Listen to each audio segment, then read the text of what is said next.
ka ftofsi të madhe, edhe është pak më e vështirë për terrenet e vështira malore, sidomos por dorën zemër edhe në qytet ka raste sociale. Nuk them që ka vetëm në përfshatra, ka edhe në për qytete raste që për shembull me zja dalin me një rrogë ose me një tarrën që ka kryefamiljari i shtëpisë, dhe sinqerisht është e vështirë për t'ja dalë, për shkak se ka shpenzime, më shumë ka shpenzime se domethënë pra investimet të hyra. Dhe kjo është sigurisht është e vështirë, sidomos kur nana kujdeset për fëmijët edhe ndoshta s'ka mundësi të punoj në një familje mesatare, kur vetëm babaja është në punë edhe duhet më kujdes për fëmijët, për ushqimin, veshmatjen e kështu me radhë. Prandaj në këtë ne duhet mundohemi, siç thotë Zoti në Kur'an, wa ta'awanu 'alal birri wat taqwa wa la ta'awanu 'alal ithmi wal 'udwan. Pra Zoti na mëson me pas bamirësi mes veti, mu dash mes veti, mos mu rrejt mes veti. Bamirësia është kryefjala e këtij muaji të dimrit, për shkak se bie borë.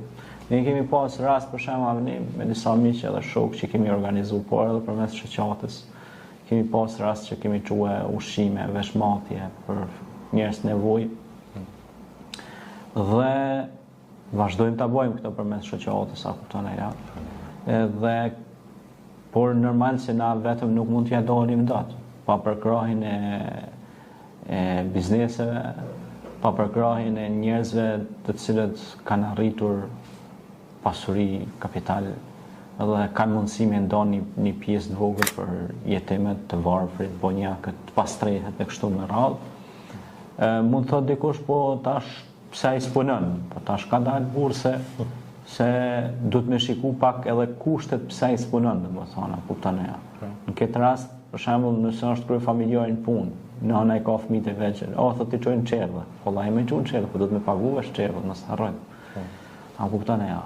Është një fazë që çdo kush mundet me përjetue, derisa të rritet fëmia, pastaj fëmia mund të bëhen të rritur edhe punësohen, edhe rritet mirëqenia në familje dhe të kalohet situata. Për çdo njeri në jetë ka situata të vështira, po ka edhe situata që arrit komoditetin në mirëqenie, po flasim. Ose subhanallahu ka pe tyre që i kanë vdekë prindrit, edhe është shumë i vogël, nuk është i aftë për punë, pra që është kategoria jetimve ose njerëzve banjak, s'kan mundësi. Dhe aty në duhet më avdhon një shtytje, një qoftë bursa për nxënës për jetim, ose për studentët që s'kan mundësi punësimi,